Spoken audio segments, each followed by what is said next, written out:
All right, week 12, we got the Eagles versus the Rams. Let's go ahead and get into this. So the the line is on Philadelphia at -3. I'm going to take Philly on this. Again, I always like to tell people that I am a Rams fan, but when it comes to making my predictions and who I root for, I can distinguish between that. So let's kind of walk through what the numbers tell us. So the simulation really likes Philly. I don't think it is going to be an 82% chance like the sim says, and I'll get into that. So that correlates to an 11.7 point spread. The raw scores have it 34 to 20. So a 2 point difference on that. The thing I would point out is notice that the model here is that -130 is the difference. So in terms of what the real point differential is versus what the simulation have. So what it's saying is that the simulation overestimates Philly's capability. And so with that, I'm going to use the Bayesian adjustment, which revises it down quite a bit to about a 6 point spread, which is still pretty good. So I realize I think what's going on here is I think Vegas says, yeah, it's about a 6 point spread. However, we've got an East Coast team traveling to the West Coast, point spreads, home field advantage, and then they're going to revise that down by 3. So take that into advisement that that's most likely how they're coming to that. That's the reason why I do this. I like to give you the numbers, the analysis, and you can make your own decisions based upon what you have. Philly overall is a strong team.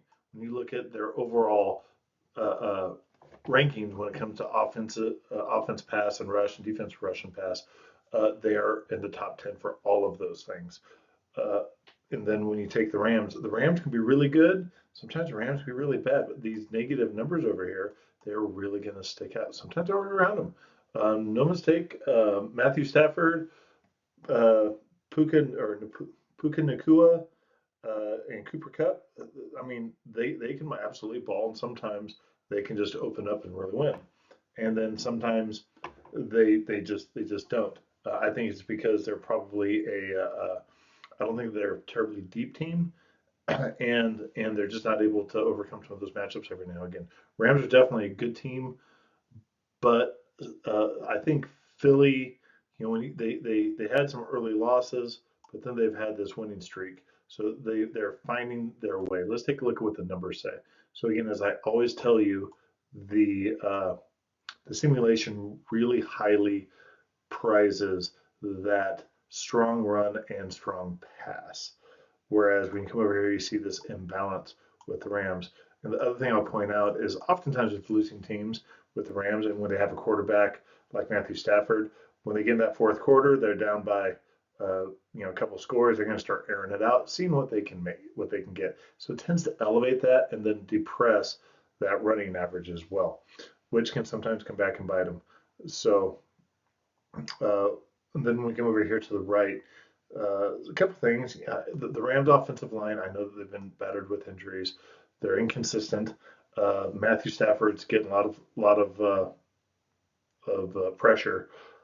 That's going to lead to these interceptions. You see that down here as well. You also see some of those elevated sacks down here for Philly. That's going to be a problem for them. So and then you also see more of these fumbles. Turnovers can so make the difference in the point spread. I would say almost every single time when you see an outcome that you didn't expect, look at the turnovers. That's often going to be a big part of that. But then when you come down here, you see just a lot more of these big plays, a lot more of the big plays for Philly as compared to the Rams. So that's my assessment. Good luck. I'm trying to get more subscribers, so I would love to subscribe. If you got questions or comments, or just want to tell me that you think I got it wrong, let me know. I like to hear those things. If you're going to tell me that I'm wrong or you disagree, tell me why. Tell me what you think is going to happen. So anyhow, good luck. I hope you enjoy the podcast here, and hope you enjoy the games.